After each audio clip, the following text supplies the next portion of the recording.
خوب، اس کے بعد اب آتے ہیں اس موضوع کی طرف جو بہت ہی تکلیف دہ موضوع ہے، اور وہ پاکستان میں کراچی کے ایک مولانا صاحب نے، شیعہ عالم دین نے گزشتہ ہفتہ ایک اپنا بیان کلپ کی صورت میں میڈیا پر نشر کیا ہے۔ معروف شخصیتیں میڈیا پر آتے ہیں شیعہ مذہب کے ترجمان کے طور پر، اکثر میڈیا پروگراموں میں جہاں علماء، عالم آن لائن یا اس طرح کے پروگرام ہوتے ہیں ان کے اندر وہ گفتگو کرتے ہیں، انہوں نے بیان دیا ہے۔ یعنی ایک ذمہ دار شخصیت ہیں، بے اس معنی میں کہ پاکستان کی ایک بڑی شیعہ جماعت کے جنرل سیکرٹری ہیں، نیا عہدہ ان کو ملا ہے، مرکزی جنرل سیکرٹری ہیں شیعہ علماء کونسل کے۔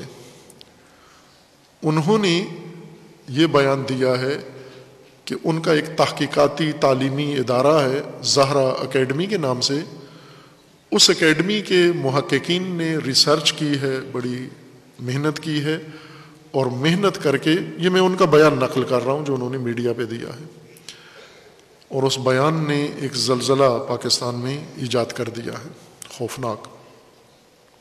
ان کا یہ بیان ہے کہ ہمارے تعلیمی ادارے نے، اکیڈمی نے تحقیق کی ہے، اس تحقیق کے نتیجے میں 4 قرآن ہمیں کشف ہوئے ہیں جو ائمہ ہدیٰ کے ہاتھ کے لکھے ہوئے ہیں۔ 4 اماموں نے الگ الگ قرآن جو لکھے تھے وہ قرآن ہم نے ڈھونڈ لیے ہیں، اور یہ قرآن برطانیہ سے ان کی تصدیق ہو رہی ہے، برطانوی میوزیم سے، لائبریری سے، کہ وہ اس کی تصدیق کریں گے، سرٹیفکیٹ دیں گے باقاعدہ۔ یہ ان کے الفاظ تھے کہ ہم ان کو سرٹیفکیشن کی کوشش کر رہے ہیں، وہاں سے برطانیہ تائید کرے گا کہ یہ اصلی قرآن ہیں، یہ حقیقی قرآن ہیں، اور جب برطانیہ تائید کر دے گا، سرٹیفکیٹ دے دے گا، پھر وہ قرآن لوگوں کے سامنے پیش کیے جائیں گے، اور پھر تاریخ گواہی دے گی کہ شیعہ نے 1400 سال بعد اصلی قرآن ڈھونڈ لیا ہے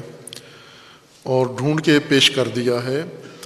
اور انہوں نے ساتھ یہ بھی کہا کہ میں مزید تفصیل اس کی نہیں دینا چاہتا، چونکہ سنیوں سے ہمارے اختلافات اٹھ کھڑے ہوتے ہیں، اور سنی فوراً ہماری کسی چھوٹی سی بات کو پکڑ کے تو بات بنا لیتے ہیں، اس لیے میں مزید حقائق بیان نہیں کرتا۔ لیکن یہ خوشخبری، انہوں نے خوشخبری کہا کہ یہ خوشخبری میں عوام کو دینا چاہتا ہوں۔ اس خوشخبری نے پاکستان کے اندر جو ماحول بنایا ہے وہ ہر بدخبری سے بدتر ہوا ہے۔ خوب، اس میں یہ بات یہ جو کی گئی ہے، اس کا ایک بیک گراؤنڈ بھی ہے، پس منظر ہے اس کا، کہ بعض اوقات شیعہ اہل سنت کے ہاں یہ توہم، یہ غلط فہمی پائی جاتی ہے کہ نعوذ باللہ شیعہ علماء، شیعہ مکتب، شیعہ مذہب میں یہ موجودہ قرآن اسے نہیں مانا جاتا، اور ان کا قرآن الگ ہے، علیحدہ ہے، اور وہ قرآن مختلف بیانات ہیں کہ وہ قرآن امام مہدی علیہ السلام کے پاس ہے، وہ جب آئیں گے تو اس قرآن کو، یہ عموماً اہل سنت کے ہاں یہ ذہن میں بات ہے۔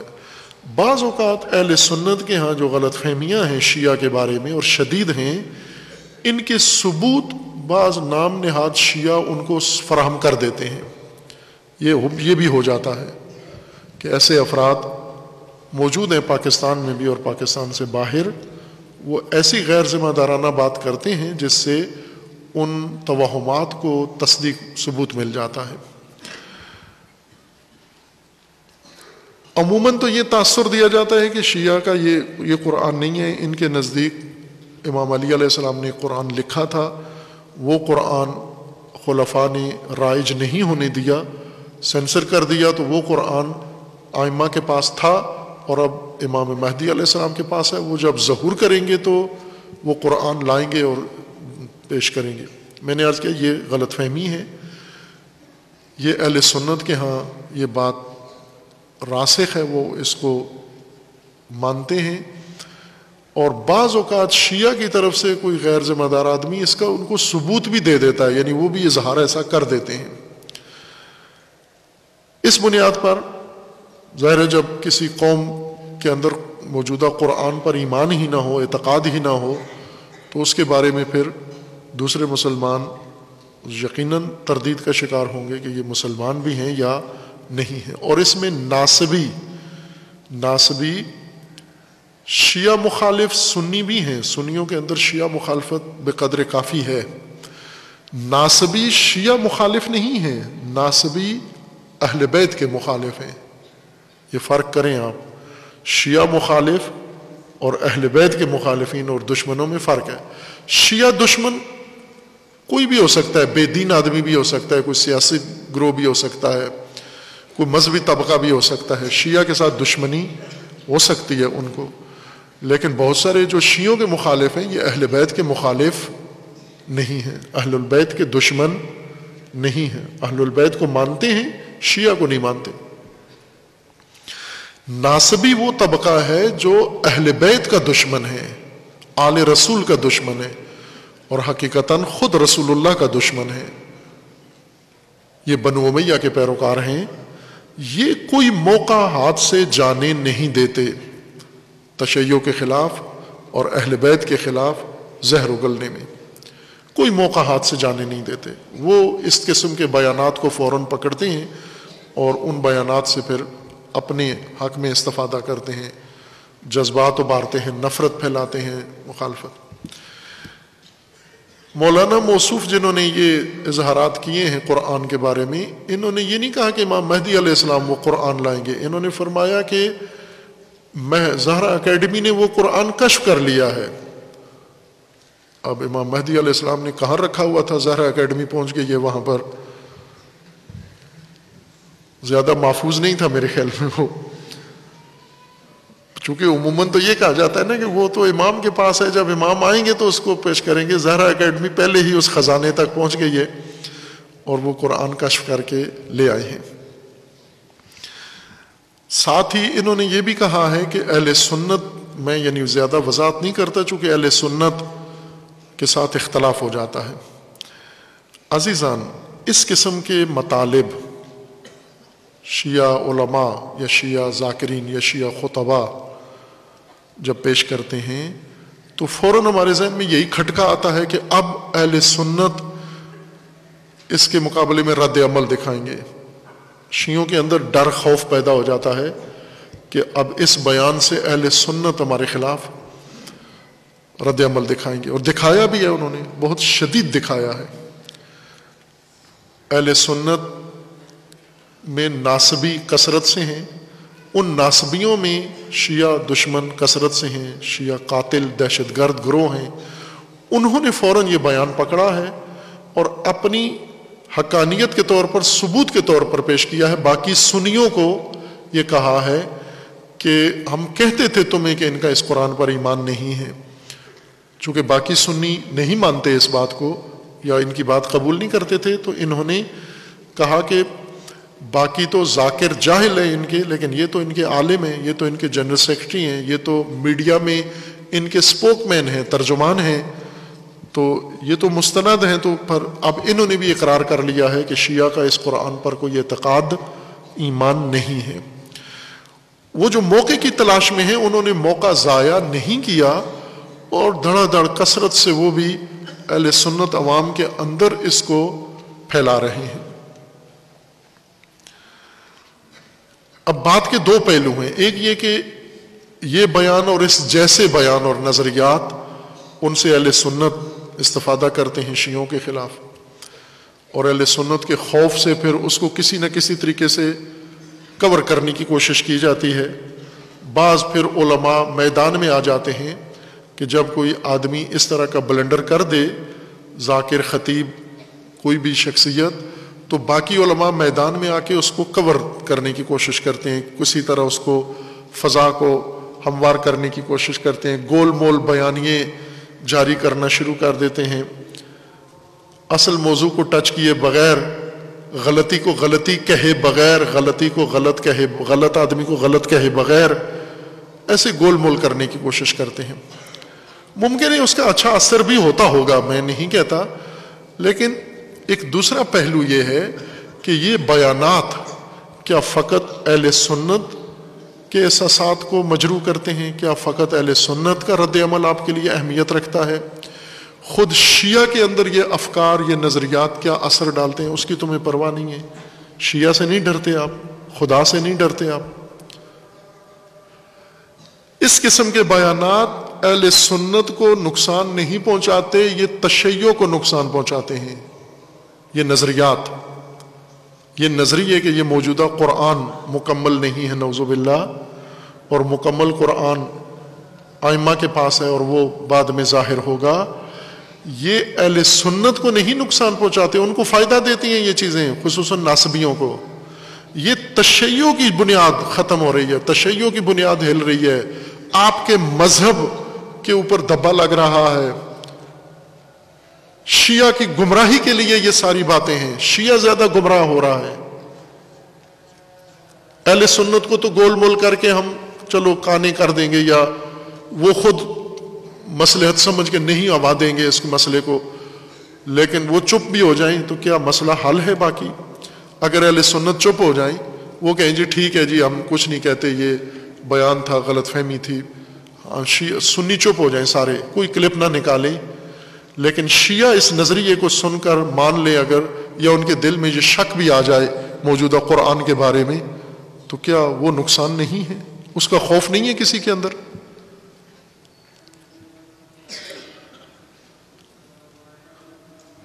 آپ کی خدمت میں شیعہ موقف، مستند علماء کا موقف پیش کرتا ہوں قرآن کے بارے میں.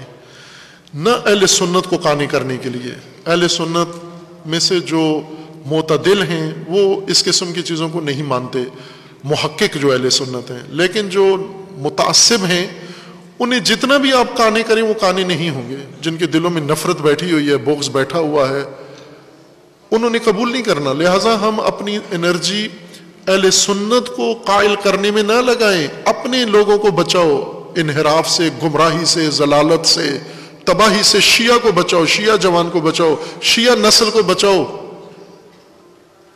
یہ زہر ان کو قرآن سے دور کر رہا ہے، دین سے دور کر رہا ہے.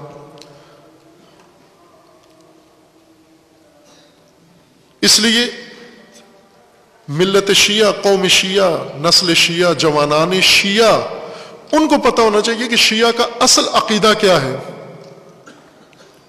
اصل ایمان کیا ہے، اصل حقیقت کیا ہے. شیعہ اگر مطمئن ہو جائے، سنی مطمئن ہو یا نہ ہو، شیعہ اگر عقیدہ اپنا درست کر لے، اصلاح کر لے، یہ بہت بڑی آپ کے لیے کامیابی ہے. لیکن اگر شیعہ گمراہی میں ڈوبا رہے اور سنی کو قائل کر لیں آپ کسی طرح گول مول بیانات دے کر، محرم میں جو کچھ ہوتا ہے اس کو بھی فوراً آ کے گول مول کرنے کی، پوچا لگانے کی کوشش کرتے ہیں. اس طرح اس سے تو مثلا آپ کوئی ذاکر خطیب آتا ہے، آ کر جاہلانہ باتیں کرتا ہے، ہم کہہ دیتے ہیں یہ ہم میں سے نہیں ہے، یہ شیعہ جاہل ذاکر ہے، علماء میں سے نہیں ہے. لیکن شیعہ کے اندر اگر وہ عقیدہ موجود ہے، ذاکر بے شک جاہل ہے، سنی چپ ہو گیا ہے، کیس واپس لے لیا گیا ہے، لیکن شیعہ کے اندر اگر یہ گمراہی پھیلی ہوئی ہے تو اس کا کون ذمہ دار ہے؟ علماء کا کام گول مول کرنا نہیں ہوتا، مسئلہ وضاحت کرنا ہے. غلطی کو غلطی کہو، باطل کو باطل کہو، حق کو حق کہو. آپ کو شیعہ کے ساتھ زیادہ ہمدردی ہونی چاہیے کہ ان کے اندر کیوں خرافات اور گمراہیاں پھیلائی جا رہی ہیں. جس طرح امام عسکری علیہ السلام کی روایات میں ہے، ہمارے کمزور شیعوں کو، ہمارے مستسلم شیعوں کو بعض گمراہ کرتے ہیں، یہ اس چیز کا مصداق ہے. دو شخصیتیں میں نے آپ کے لیے ان کی کتابیں لایا ہوں ساتھ. ایک فقہا میں سے درجہ اول کے فقیہ ہیں، تشیع میں سندیت رکھتے ہیں فقہ میں، اور آج کے جتنے مراجع تقلید ہیں یا گزشتہ مرحوم، یہ ان کے شاگردوں میں سے ہیں. یعنی جس شخصیت کے شاگرد بھی مرجع تقلید بنے ہیں، مجتہد بنے ہیں، میں اس شخصیت کی کتاب قرآن کے بارے میں آپ کے سامنے لایا ہوں، اور وہ ہیں حضرت آیت اللہ العظمیٰ خوئی قدس سرہ، جو 2012 میں ان کی وفات ہو گئی تھی رحمۃ اللہ علیہ، نجف کے معروف شخصیت، جانی پہچانی شخصیت، جن کے علم و فقہ میں کسی کو کوئی شک و شبہ نہیں تھا، درجہ اول کے فقیہ ہیں، تاریخ میں ایسے درجے کے فقہا کم ملتے ہیں۔ ان کی ایک کتاب ہے البیان، یہ فی تفسیر القرآن، ان کا ارادہ تھا تفسیر قرآن لکھنے کا۔ علامہ طباطبائی رحمۃ اللہ علیہ،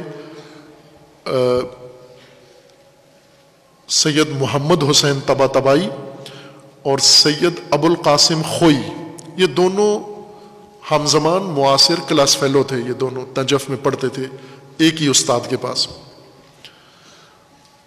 اور دونوں ترک تھے، آپس میں ان کی دوستی بھی تھی، رفاقت بھی تھی، پتہ نہیں رشتہ داری تھی یا نہیں۔ ایک تبریز کے ہیں، ایک خوئی کے ہیں، یہ دونوں ترکی علاقے آذربائیجان میں ہیں، دونوں آذربائیجان کے ترک سپیکنگ فقہا تھے، نجف میں کلاس فیلو بھی رہے۔ علامہ خوئی نے ارادہ کیا فقہ کے ساتھ ساتھ میں تفسیر قرآن بھی لکھوں، انہوں نے یہ مقدمہ لکھا تفسیر کا، اور سورہ حمد کی تفسیر بھی لکھی۔ پھر انہیں آگاہی ہوئی کہ علامہ طباطبائی ان کے دوسرے کلاس فیلو وہ تفسیر المیزان لکھ رہے ہیں، اور انہیں علامہ طباطبائی کا علم و فضل و مرتبہ پتہ تھا۔ جو ہی انہوں نے سنا کہ علامہ طباطبائی تفسیر لکھ رہے ہیں تو آغا خوئی نے تفسیر لکھنا چھوڑ دی، یہ پہلی جلد لکھ کر پھر ختم کر دیا کہ وہ المیزان ہی کافی ہے۔ اور یہ دونوں تشیع کے مستند ترین علماء میں سے ہیں۔ آج نجف میں یا قم میں یا جہاں بھی بڑے جید علماء تشیع کے، وہ انہی دو کے شاگرد ہیں، یا علامہ طباطبائی کے شاگرد ہیں یا آغا خوئی کے، مجتہدین اور مراجع کرام۔ تیسری شخصیت امام خمینی ہے، ان کی بھی قرآن کے بارے میں کتاب ہے، وہ نہیں لایا میں، چونکہ ان کا نظریہ اکثر پیش کرتا رہتا ہوں میں۔ آیت اللہ خوئی نے اس مقدمہ کتاب میں، یہ علوم قرآن کی بہترین کتاب ہے البیان فی تفسیر القرآن، اس کے مقدمہ میں انہوں نے تحریف پر بحث کی ہے۔ شیعہ کو معلوم ہونا چاہیے کہ شیعہ کا قرآن کے بارے میں کیا نظریہ ہے۔ اگر شیعہ قرآن کے متعلق اپنی رائے درست کر لے، سنی خود قانع ہو جائے گا، سنی خود قائل ہو جائے گا۔ سنی کو قائل کرنے کے لیے زور نہ لگاؤ، اپنے آپ کو اصلاح کرو، اپنے اندر اگر کوئی کمی خامی ہے اس کو دور کرو۔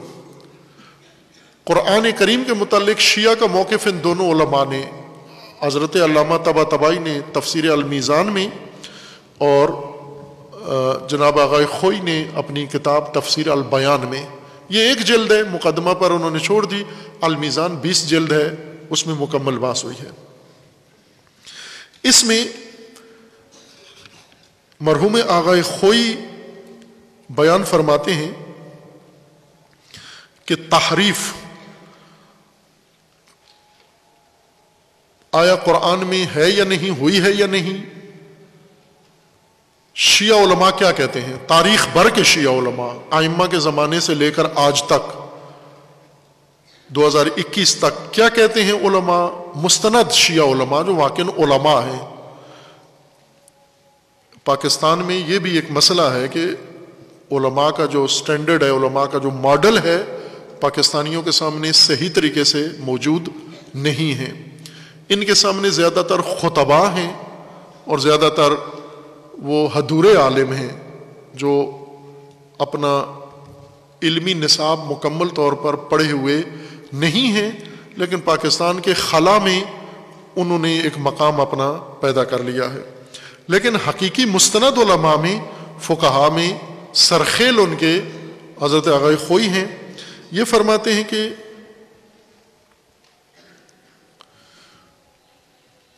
ولا خلاف بین المسلمین، ان کی کتاب ہے البیان، اس کے صفحہ 197 میں اس مکتبات پر جو میرے پاس ہے، ہر جگہ ملتی ہے، انٹرنیٹ پر ہے، PDF فائل بھی ہے اس کی، سارے نکال سکتے ہیں. اس کے اندر مبحث تحریف میں عنوان چیپٹر کا یہ ہے، سیانت القرآن من التحریف. آیت اللہ خوئی نے چیپٹر کا عنوان، باب کا عنوان یہی رکھا ہے، قرآن تحریف سے محفوظ ہے، ہر طرح کی تحریف سے محفوظ ہے. فرماتے ولا خلاف بین المسلمین فی وقوع مثل ھذا التحریف فی کتاب اللہ. مسلمانوں کے اندر ایک طرح کا اتفاق ہے کہ جو بھی قرآن کو مانوی تحریف کرے، یعنی جیسا میں نے ترجموں کے بارے میں کہا کہ ترجمے غلط کرتے ہیں، یہ بھی تحریف ہے، معنی غلط کرتے ہیں، تفسیر غلط کرتے ہیں، یہ ہوا ہے، یہ مسلمانوں میں متفقہ ہے کہ قرآن کی تفسیر غلط کرتے ہیں، آج بھی کرتے ہیں، پہلے بھی کرتے تھے. ترجمے غلط کرتے ہیں، ابھی آپ ترجمے اٹھا لیں، مثلا شیعہ علماء کے ترجمے اٹھا لیں، کوئی دو ترجمے آپس میں ملتے نہیں ہیں. جو مشہور قدیمی ترجمے ہیں، حافظ فرمان علی صاحب کا ہے، حافظ مقبول صاحب کا ترجمہ ہے، پرانے ترجمے ہیں، وہ دونوں آپس میں نہیں ملتے. ان دونوں ترجموں کو جدید ترجموں کے ساتھ ملائیں، یہ بھی آپس میں نہیں ملتے. اس مترجم نے کچھ لکھا ہے، اس نے کچھ اور لکھا ہے. اسی طرح بریلوی مختلف مترجم ہیں، سینکڑوں میں پہنچ گئے ہیں. ان کے دو بریلویوں کے ترجمے دیکھیں، ہر ایک نے ایک الگ ترجمہ، ایک ہی آیت کا مختلف ترجمہ کیا ہوا ہے. دیوبندی مختلف علماء نے ترجمے کیے ہیں، دیوبندیوں میں بھی ہر عالم نے اپنا الگ ترجمہ کیا ہوا ہے. اب یہ اختلاف ترجمے کا، تفسیر کا یہ موجود ہے. اس لیے اس میں کوئی اختلاف نہیں ہے کہ ترجمہ اور تفسیر میں اختلاف کرنا یا صحیح معنی سے ہٹا کر ترجمہ کرنا یہ ہوا ہے. لیکن آیا قرآن کے الفاظ، آیات، قرآن میں کوئی آیت بڑھا دی گئی ہو، یا کوئی تھی آیت قرآن میں اور کم کر دی گئی ہے، یا قرآن میں کوئی لفظ تھا جو اب نہیں ہے موجودہ قرآن میں، یا کوئی لفظ نہیں تھا اور موجودہ قرآن میں لکھا گیا ہے، یہ تفسیر، یہ تحریف اگر ہوئی ہے قرآن میں، فرماتے اجماع مسلمین ہے کہ یہ تحریف قرآن میں نہیں ہوئی، اور تمام شیعہ علماء اس بات پر اتفاق رکھتے ہیں.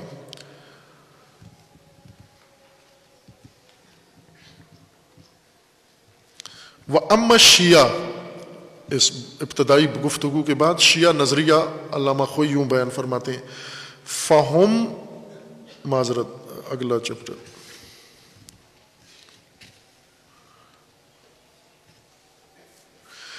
المعروف بین المسلمین عدم وقوع التحریف فی القرآن. تمام مسلمانوں کے اندر یہ بات اتفاقی ہے کہ قرآن میں تحریف واقع نہیں ہوئی. جو کلام اللہ نے نازل کیا ہے وہی آج ہمارے پاس موجود ہے.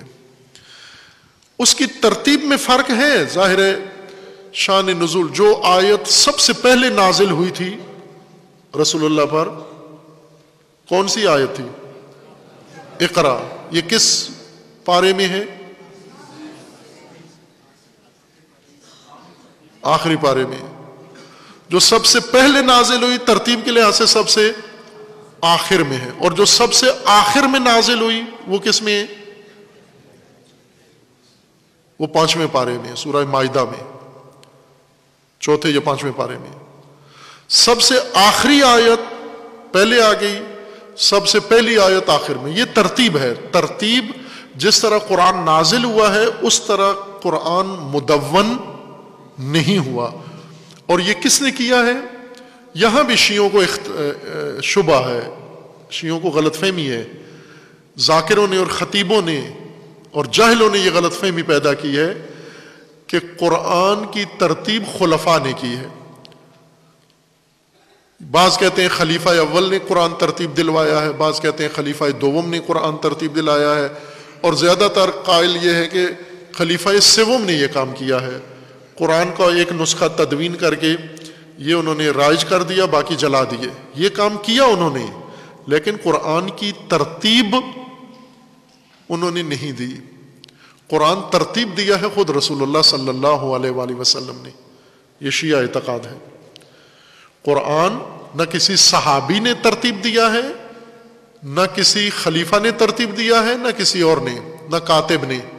یہ قرآن رسول اللہ نے خود ترتیب دیا. جو یہ آیت نازل ہوتی رسول اللہ خود اس کو بتا دیتے کہ اس کو کس سورہ میں آپ نے اس آیت کو رکھنا ہے اور سورہ کو کہاں رکھنا ہے. اسی ترتیب سے رسول اللہ ان کو حفظ کروا دیتے، لکھوا دیتے تھے. یہ شیعہ کا مستند علماء کا اعتقاد ہے کہ قرآن کی ترتیب اگرچہ تنزیل کے مطابق نہیں ہے، قرآن نازل جس ترتیب سے ہوا اس ترتیب سے ابھی نہیں ہے، اور یہ خود رسول اللہ نے حکم خدا سے کیا ہے، اللہ کے فرمان سے کیا ہے. بس یہ موجودہ قرآن جو آج ہمارے پاس موجود ہے، یہی وہ قرآن ہے جو اللہ نے نازل کیا ہے، یہی وہ قرآن ہے جو رسول اللہ نے ترتیب دیا ہے، یہی وہ قرآن ہے جو صحابہ کے پاس تھا، یہی وہ قرآن ہے جو بعد والی نسلوں کے پاس اور آج ہر مسلمان کے پاس موجود ہے. یہ قرآن، یہی قرآن. مسلمانوں میں یہ بات اتفاقی ہے کہ قرآن میں تحریف نہیں ہوئی. وَأَنَّ الْمَوْجُودَ بِأَيْدِينَا هُوَ جَمِيعُ الْقُرْآنِ الْمُنزَلِ عَلَى النَّبِيِّ الْأَعْظَمِ.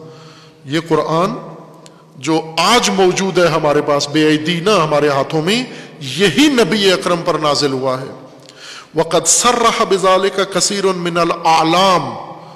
اور ہمارے بڑے اساتین نے، شیعہ مذہب کے بڑے ستونوں نے، شیعہ مذہب کے مستند ترین علماء نے تاریخ بھر میں یہی کہا ہے. اب کون ہے وہ؟ منہم رئیس المحدثین الصدوق محمد ابن بابوی، 3 صدی ہجری کے فقیہ شیعہ شیخ صدوق، وہ یہ کہہ رہے ہیں کہ یہی وہ قرآن جو ہمارے پاس ہے، یہی رسول اللہ پر نازل ہوا ہے. منوان اس میں کوئی کمی زیادتی نہیں ہے. وقد اد القول بعدم التحریف من معتقدات الامامیہ. اور شیخ صدوق فرماتے ہیں کہ یہ امامیہ کا راسخ اور پکا عقیدہ ہے، قرآن میں تحریف نہیں ہوئی. ومنہم الشیخ الطائفہ ابو جعفر محمد ابن الحسن الطوسی. اور پھر 5ویں صدی کے جو فقیہ ہیں شیخ طوسی، انہوں نے بھی یہی فرمایا ہے کہ یہ قرآن جو ہمارے پاس ہے، یہی قرآن رسول اللہ پر نازل ہوا ہے. اس میں کوئی لفظ، کوئی نقطہ آگے پیچھے نہیں ہوا، نہ کم ہوا نہ زیادہ ہوا ہے.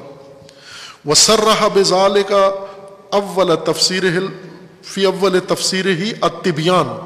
شیخ طوسی نے کتاب لکھی تفسیر کی التبیان.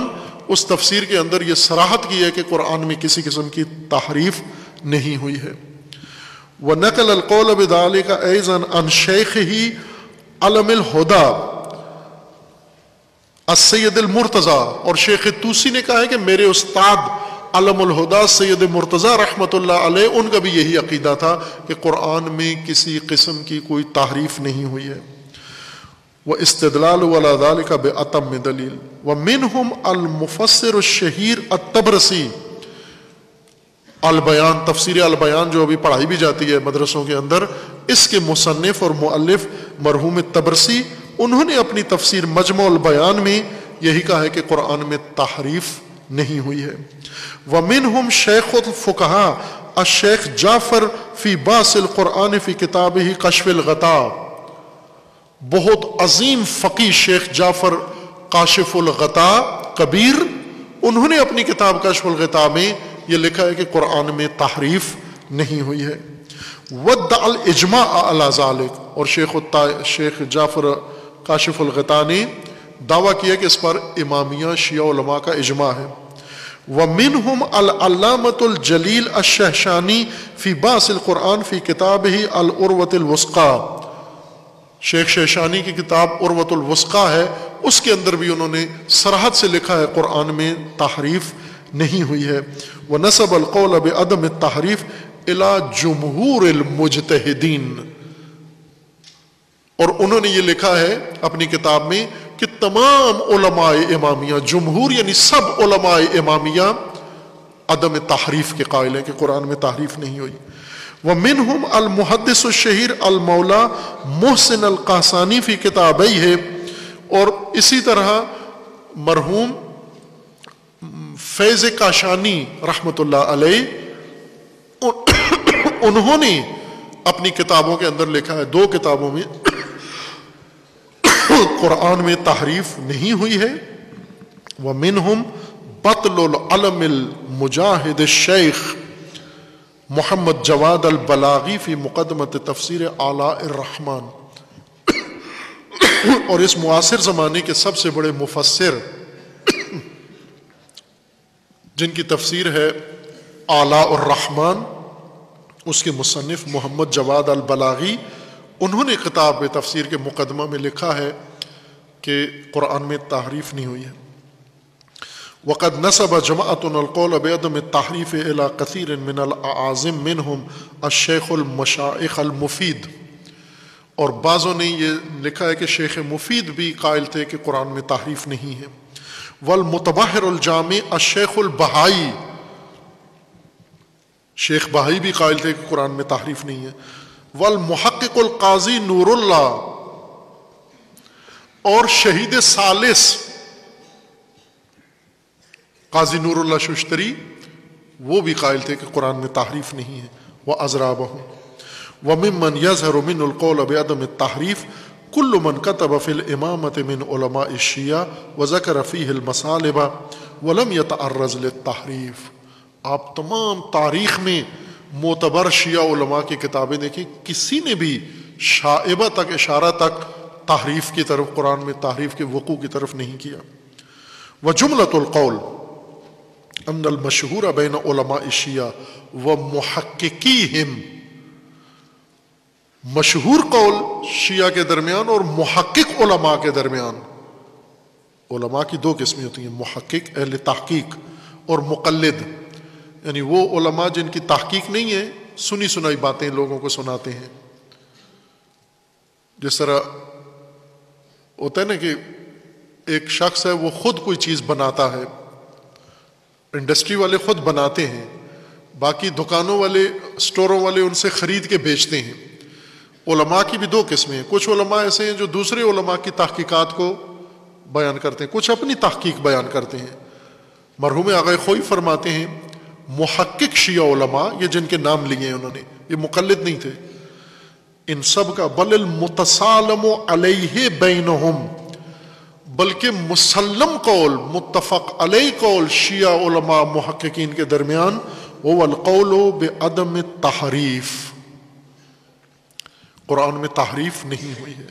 نعم ذهب جماعة من المحدثین من الشیعہ وجمع من علماء السنہ، البتہ کچھ علماء شیعہ جو مجتہد نہیں تھے، اخباری علماء، جس طرح اہل سنت میں اہل حدیث ہیں، اسی طرح کے شیعہ میں بھی ایک اہل حدیث طبقہ ہے جن کو اخباری کہتے ہیں، یعنی جو قرآن پہ سرے سے اعتقاد رکھتے ہی نہیں ہیں، وہ روایات پہ رکھتے ہیں. اہل حدیث بھی قرآن کا ذکر کم کرتے ہیں، سارا ذکر جو ہے وہ حدیث کا کرتے ہیں. قرآن و سنت میں قرآن کو چھوڑ دیتے ہیں، سب مسلم بخاری کا ذکر کرتے ہیں، قرآن کی طرف اتنی توجہ نہیں ہے. یہ دونوں یعنی اہل سنت میں سے بھی کچھ علماء اور شیعہ اخباری علماء یہ قائل ہوئے ہیں، بعض علماء تحریف کے قائل ہوئے ہیں. اس کی بھی سند پیش کرتے ہیں. قال الرافعی، یہ رافعی اہل سنت کے عالم ہیں، ان کا یہ کہنا ہے ذهب جماعة من اہل الکلام ممن لا صناعة لهم الا الظن والتاویل واستخراج الاسالیب الجدلیہ من كل حکم وكل قول الى جواز ان يكون قد سقط عنهم من القرآن شيء حملا على ما وصفوا من كيفية جمعه. ونسب الطبرسی في مجمع البیان هذا القول الى الحشفیہ من العامہ. مرحوم طبرسی نے کہا ہے کہ حشویہ اہل سنت کے جو علماء تھے وہ تحریف کے قائل تھے. خب یہ آغا خوئی کا صریف فرمان ہے اور مفصل بحث ہے، پوری ایک کتاب ہے یہ صیانت القرآن عن التحریف. یہ پڑھیں، شیعہ خصوصاً پڑھیں، اور اہل سنت بھی اپنی غلط فہمیاں دور کرنے کے لیے شیعہ مکتب، شیعہ موقف کلپوں سے نہ لیں، میڈیا سے نہ لیں، ان کاروباری لوگوں سے نہ لیں. شیعہ مکتب یا کوئی بھی مکتب سمجھنا ہو اس کو سمجھنے کے لیے اس مکتب کے مستند علماء اور مستند کتب کی طرف رجوع کریں اہل سنت، تاکہ اتہام سے بچ جائیں، تہمت نہ لگائیں، غلط فہمی نہ لگائیں، اپنے آپ کو اندھیرے میں نہ رکھیں اور مسلمانوں کے بارے میں سوء ظن کے شکار نہ ہو جائیں۔ بھلے جہلا موجود رہتے ہیں، جہلا جاہلانہ باتیں کرتے ہیں۔ اس کتاب کے اندر اور بھی متعدد موضوعات ہیں۔ علامہ طباطبائی رحمۃ اللہ علیہ نے تفسیر المیزان میں سورہ ہجر میں آیا 9 کے ضمن میں، کہ جہاں پر اللہ تعالیٰ نے قرآن کریم میں ذکر فرمایا کہ خدا قرآن کا محافظ خود ہے، اِنَّا نَحْنُ نَزَّلْنَا الذِّکْرَ وَإِنَّا لَهُ لَحَافِظُونَ۔ اس آیا کی تفسیر میں مرحوم علامہ طباطبائی رحمۃ اللہ علیہ نے ایک پوری کتاب تحقیق کے طور پر ذکر فرمائی ہے، اور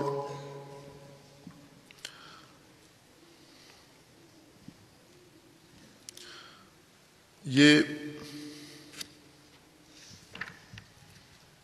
آیا نمبر 9 ہے سورہ ہجر کی، اِنَّا نَحْنُ نَزَّلْنَا الذِّکْرَ وَإِنَّا لَهُ لَحَافِظُونَ، اور 13ویں جلد ہے المیزان کی، تفسیر المیزان جلد نمبر 13، سورۃ الحجر کی تفسیر، اور آیا 9 کے ذیل میں مرحوم علامہ طباطبائی ذکر فرماتے ہیں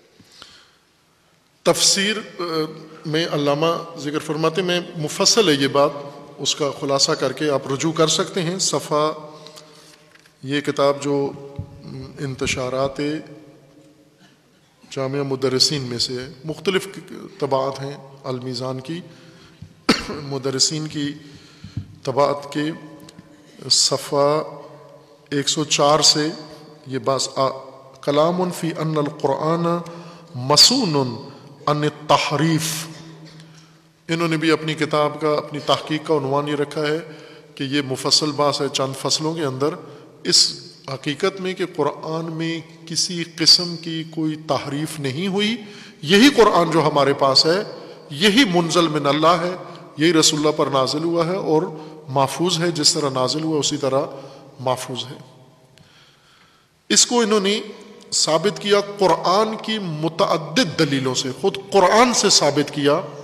علامہ طباطبائی کی تفسیر کا طریقہ یہ ہے کہ تفسیر قرآن بالقرآن ہے، تو قرآن کی حفاظت، تحریف سے مسونیت کو قرآن ہی سے ثابت کیا، پھر متعدد روایات سے بھی ثابت کیا کہ قرآن میں کسی قسم کی تحریف نہیں ہوئی ہے۔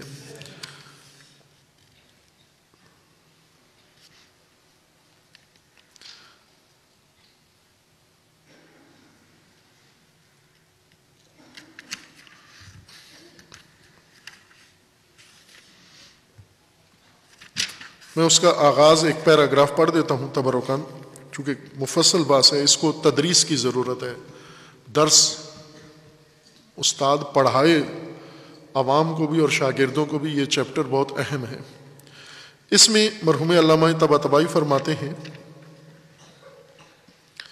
من ضروریات التاریخ ان النبی العربی محمد صلی اللہ علیہ وآلہ وسلم جاء قبل 14 قرناً تقریباً، یہ ضروریات تاریخ میں سے ہے کہ 1400 سال پہلے نبی اکرم صلی اللہ علیہ وآلہ وسلم تشریف لائے، وَدَّعَ النَّبُوَّةَ وَانْتَحَزَ الدَّعْوَةَ، اور دعوی نبوت کیا اور اپنی دعوت عام کی، وَآمَنَ بِهِ أُمَّةٌ مِّنَ الْعَرَبِ وَغَيْرِهِمْ، اور ان پر عربی اور غیر عربی سب ایمان لائے، وَأَنَّهُ جَاءَ بِكِتَابٍ يُسَمِّيهِ الْقُرْآنَ، اور وہ اللہ کی جانب سے کتاب لائے آسمانی جس کا نام قرآن ہے، وَيَنْسِبُهُ إِلَىٰ رَبِّهِ مُتَضَمِّنٌ لِجُمَلِ الْمَعَارِفِ وَكُلِّيَاتِ الشَّرِيعَةِ الَّتِي كَانَ يَدْعُو إِلَيْهَا وَكَانَ يَتَحَدَّىٰ بِهِ وَيَعُدُّهُ آيَةً لِنُبُوَّتِهِ، اور نبی اکرم قرآن کو اپنی نبوت کی دلیل کے طور پر پیش کرتے تھے۔ وَأَنَّ الْقُرْآنَ الْمَوْجُودُ،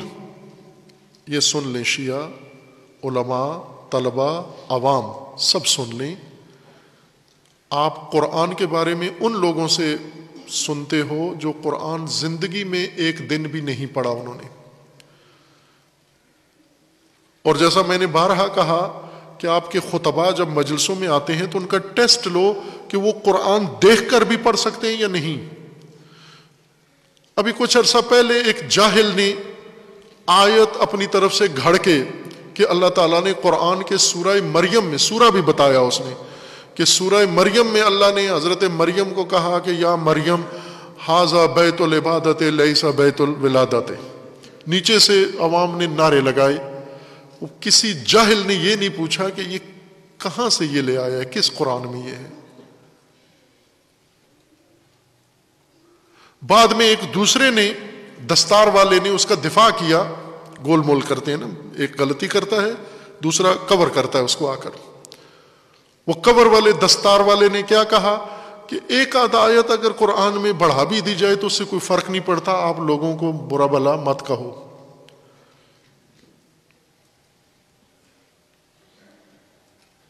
آپ ان لوگوں سے قرآن کی تحریف کا عقیدہ سنتے ہو جو قرآن پڑھ ہی نہیں سکتے، اہل سنت بھی ان کو حوالہ نہ بناؤ۔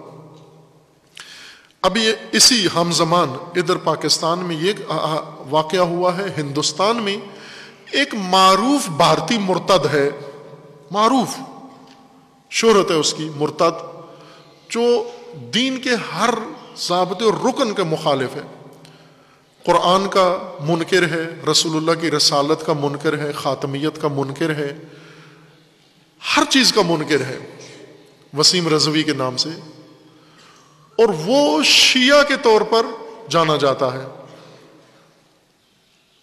ہندوستان میں۔ ابھی پہلے اس نے وہ توہین کی تھی ازواج نبی کی اور اس طرح کے بہت سارے، پھر قرآن کی آیات کا اس نے انکار کیا کہ 19 آیات قرآن کی یہ قرآن کی نہیں ہیں، یہ خلفاء نے ڈالی ہیں اور یہ دہشت گردی کی وجہ یہ آیات ہیں یہ، اور ہندوستان کے سپریم کورٹ میں اس نے کیس دائر کیا کہ قرآن سے یہ آیات نکالی جائیں۔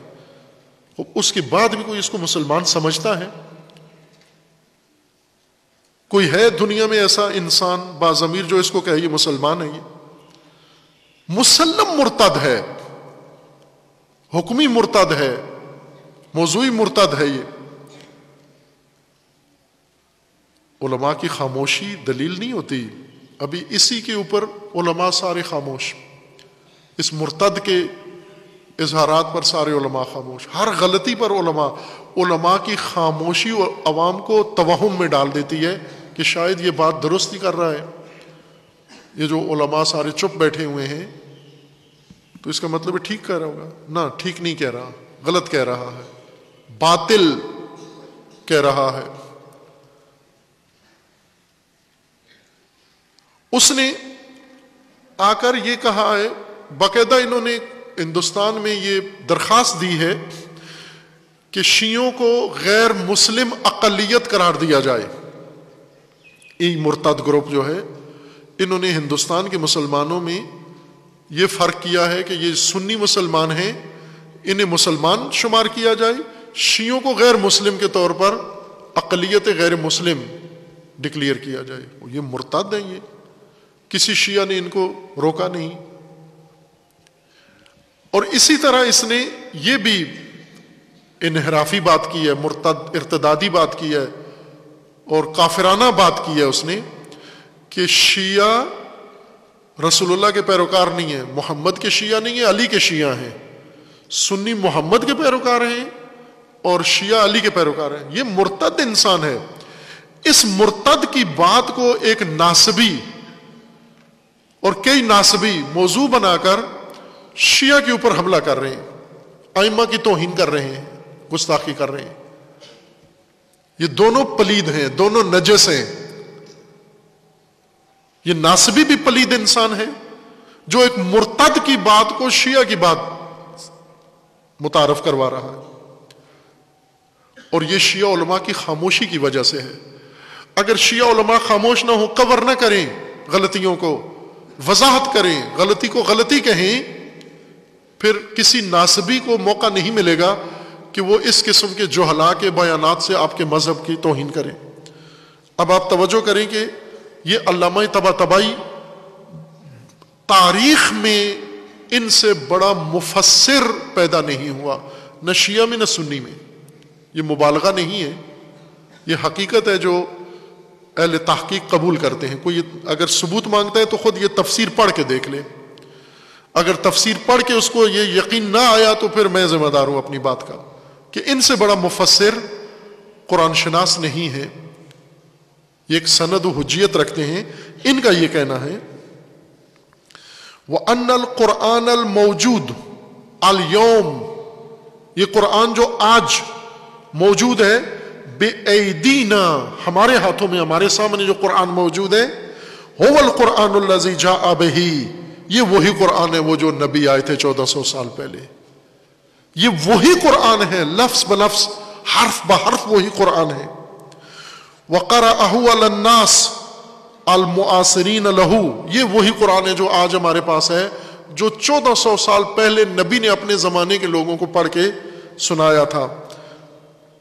بمعنی انہ لم یزع من اصلہ بان یفقد کلہ ثم یوضع کتاب آخر یشابہہ فی نظمہ او لا یشابہہ وینسب الیہ ویشتہر بین الناس بان القرآن النازل علی النبی۔ اس قرآن میں کوئی تبدیلی نہیں آئی، کوئی ایر پھیر اس میں نہیں ہوا، کوئی تحریف اس میں نہیں ہوئی۔ فہذہ امور لا یرتاب فی شیء منہا الا مصاب فی فہمہ ولا احتمل بعد ذلك احد من الباعثین فی مسئلۃ التحریف من المخالفین والموافقین۔ مخالف و موافق اس بات پر اتفاق رکھتے ہیں، اور یہ ہمارے علماء اور مفسرین اور فقہاء کا متفقہ نظریہ ہے۔ البتہ بعض اخباری فکر رکھنے والے یعنی شیعوں کے اہل حدیث، انہوں نے یہ قول کہا ہے، اور وہ بھی ایک شخص ہے جس نے اس مسئلے کو زیادہ ہوا دی ہے، اور وہ ہیں محدث نوری۔ محدث نوری جن کی کتاب ہے مستدرک، المستدرک وسائل الشیعہ کی، محدث ہیں یہ، اجتہادی نظام کو قبول نہیں کرتے۔ انہوں نے غیر مستند روایات جمع کی ہیں تحریف کے متعلق، ضعیف روایات کو، اور کتاب لکھی ہے فصل الخطاب کے نام سے۔ وہاں سے دراصل ناصبیوں کو موقع ملا، غلط فہمی پیدا ہوئی، اور کمزور شیعوں کو یہاں سے تردید ان کے دلوں کے اندر پیدا ہوئی۔ محدث نوری کو ان کے زمانے کے علماء نے متوجہ کیا کہ یہ غلطی کی ہے آپ نے، اور محدث نوری متوجہ ہو گئے اور خود کتاب لکھی تحریف کے خلاف کہ قرآن میں تحریف نہیں ہوئی، اور وہ جو میں نے پہلی کتاب فصل الخطاب لکھی ہے وہ غلط ہے، لیکن ان کی تردید معروف نہیں ہوئی۔ ان کی کتاب فصل الخطاب آج بھی دستاویز بنی ہوئی ہے۔ سنیوں کے ہاتھوں اور کمزور شیعہ کے قرآن میں تحریف ہوئی ہے۔ علامہ طباطبائی فرماتے ہیں کہ یہ روایات جو فصل الخطاب میں ہیں، یہ ایک جعلی راوی، ایک من گھڑت راوی ہے احمد یساری کے نام سے، اس نے یہ ساری روایات جعل کی ہیں، گھڑی ہیں، تحریف کی اور منسوب کی ہیں ائمہ سے، اور اس کے بعد کہا ہے کہ یہ عزیزان، علامہ طباطبائی نے اور مرحوم آغا خوئی نے کئی استدلال کیا ہے۔ میں نے عرض کیا تھا کہ یہ پورے پڑھنے کی کتاب ہے، صرف ان میں سے میں نے اقتباس کیا ہے یہ بتانے کے لیے کہ جو کچھ آپ کسی سے بھی سنیں، دستار والے سے سنیں یا ٹوپی والے سے سنیں یا واسکٹ والے سے سنیں، پتلون والے سے سنیں، کسی سے بھی سنیں، شیعہ کے متعلق کہ شیعہ تحریف کے قائل ہیں، شیعہ جوان، شیعہ علماء، شیعہ عوام بالقول المطلق اس کا انکار کریں، یہ جاہل آدمی ہے، یہ جھوٹا آدمی ہے، یہ نادان آدمی ہے جو شیعوں کی طرف یہ نسبت دیتا ہے۔ شیعہ کا قرآن وہی ہے جو آج تمام مسلمین کے پاس موجود ہے، وہی شیعہ کا بھی قرآن موجود ہے۔ البتہ یہ چیز ذہن میں رکھیں کہ ترجمے غلط ہیں، تفسیریں غلط ہیں، وہ تحریف ہی کے زمرے میں آتا ہے۔ قرآن کی غلط تفسیر کرنا اور قرآن کی غلط ترجمہ کرنا یہ تحریف ہی کے زمرے میں آتا ہے، لیکن اس سے قرآن کی آیات پہ اثر نہیں پڑتا۔ آیات محفوظ ہیں، عربی قرآن محفوظ ہے اور صورتیں محفوظ ہیں، الفاظ محفوظ ہیں، ان میں کوئی ہیر پھیر اس کے اندر موجود نہیں ہے۔ ان کو شیعہ نظریہ نہ بنایا جائے جو ضعیف، جن کو خود شیعہ محققین نے رد کر دیا ہے۔ علامہ طباطبائی نے استدلال کیا ہے کئی دلیلوں سے کہ قرآن میں تحریف نہیں ہوئی۔ سب سے بڑی دلیل یہ ہے، ایک بڑی دلیل یہ ہے کہ ایک تو خود قرآن گواہ ہے، قرآن میں اللہ تعالیٰ نے کہا کہ ہم قرآن کی حفاظت کرنے والے ہیں، تو پھر یہ توہم رہتا ہی نہیں ہے کہ قرآن کو کوئی کم یا زیادہ کر سکتا ہے۔ ایک دلیل جو شیعہ پسند دلیل، بڑی دلیل ہے، چونکہ شیعوں کا ایک اپنا مزاج ہے، انہیں عقل سے دلیل دیں، انہیں قرآن سے دلیل دیں، وہ اس سے اتنی اثر نہیں ہوتے۔ جب مولا علی سے دلیل دیں پھر یہ مانتے ہیں کہ بات ہو رہی ہے، کوئی بات ہو رہی ہے مولا علی کے نام سے۔ خوب مولا علی کی دلیل سنیں۔ مولا علی حاکم بنے نا، خلیفہ بنے، 4 سال سے زیادہ عرصہ حکومت کی یا نہیں کی؟ اس کو تو مانتے ہیں نا۔ شیعہ بھی کس کے ہیں آپ؟ علی کے شیعہ ہیں۔ علی کے شیعہ ہونے کا مطلب یعنی جدھر علی ہے ادھر پیچھے شیعہ ادھر ہی جا رہا ہے۔ علی نے جس کے ساتھ صلح کی، شیعہ کی اس کے ساتھ صلح ہے۔ علی نے جس سے جنگ کی، شیعہ کی اس کے ساتھ جنگ ہے۔ علی نے جس کو دعا دی، شیعہ اس کو دعا دیتا ہے۔ علی نے جس کو لعنت کی، شیعہ اس پر لعنت کرتا ہے، چونکہ شیعہ علی کے پیچھے جا رہا ہے، جدھر علی ادھر شیعہ، اور علی کدھر جا رہے ہیں یہ اب شیعہ کو معلوم ہونا چاہیے۔ یہ نہ ہو کہ علی کسی اور گلی میں جائیں، شیعہ کسی اور گلی میں گھس کے کہے میں علی کے پیچھے جا رہا ہوں۔ پتہ ہونا چاہیے، مولا سامنے، امام سامنے نظر آئیں، اوجل نہ ہونے دیں آنکھوں سے، پیچھے پیچھے جانا ہے۔ امام علی نے 4 سال سے زیادہ حکومت کی اور 4 سال میں پہلے دن ہی آ کر بتا دیا کہ جو غلطیاں پچھلی حکومتوں میں ہوئی ہیں میں ان تمام غلطیوں کو ٹھیک کروں گا۔ بیت المال میں خرابی ہوئی ہے، میں بیت المال کو ٹھیک کروں گا، بیت المال لیا گیا میں واپس کروں گا، جو کیا فلاں کیا یہ ٹھیک کروں گا سارا کام، کوئی کام۔ اسی لیے امیر شام کو آتے ہی پہلے دن معزول کر دیا کہ تو اب شام کا گورنر نہیں ہے، تو صلاحیت نہیں رکھتا۔ خوب اگر علی علیہ السلام کے یہاں تو گنجائش ہی نہیں تھی بالکل ان چیزوں کی۔ امیر شام کی گورنری مولا علی کو پسند نہیں تھی، لہذا فوراً آ کے معزول کر دیا اور وہ مخالفت پہ ڈٹ گیا۔ تو مولا علی کے ہوتے ہوئے اگر قرآن میں تحریف تھی، یہ رائج قرآن جو مولا علی کے زمانے میں، خلفاء کے زمانے سے آ رہا تھا، اگر اس قرآن میں کوئی ہیر پھیر تھا تو شام کے گورنر سے زیادہ اہمیت یہ آیات کا آگے پیچھے ہونا تھا۔ مولا علی سب سے پہلے یہ کہتے کہ پہلے تو میں قرآن ٹھیک کروں گا، یہ جو تمہارے پاس ہے۔ اگر کوئی تحریف ہوتی تو مولا علی سب سے پہلے وہ کہتے یہ نسخے سارے کینسل کرو، یہ نسخہ جو میں دیتا ہوں تمہیں، کہتے نا مولا علی کا بھی ایک لکھا ہوا نسخہ تھا۔ خب خلفاء نے نہیں مانا، چلو نہیں مانا خلفاء نے، اب جب خود خلیفہ بنے تو اس نسخے کو کیوں نہیں متعارف کروایا آپ نے؟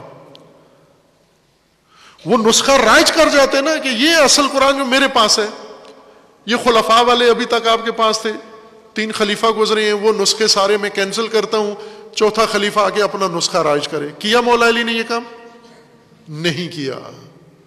یہی قرآن جو رسول اللہ سے چلا، خلفاء کے دور میں رہا، مولا علی کے دور میں بھی یہی قرآن تھا۔